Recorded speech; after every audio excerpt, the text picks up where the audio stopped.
La loi du karma.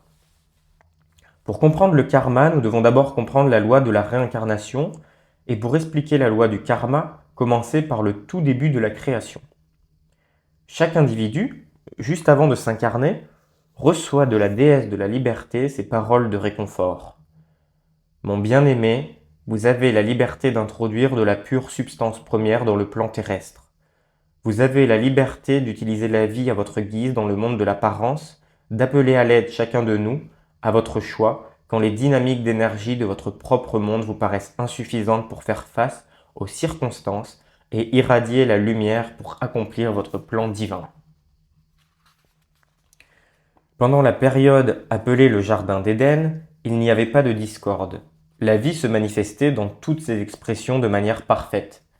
L'homme travaillait à se parfaire sur le plan physique pour apporter la perfection du royaume céleste sur un niveau vibratoire inférieur. Comme il n'y avait pas de disharmonie, il n'y avait pas de karma. Et comme il n'y avait pas de karma, il n'y avait pas besoin de conseils karmiques.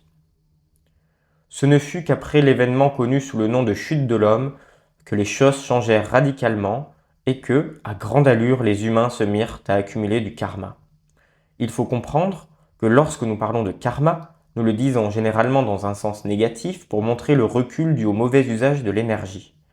Quand nous utilisons de l'énergie de manière constructive, nous utilisons le terme bien accumulé, ce bien est stocké dans le corps causal.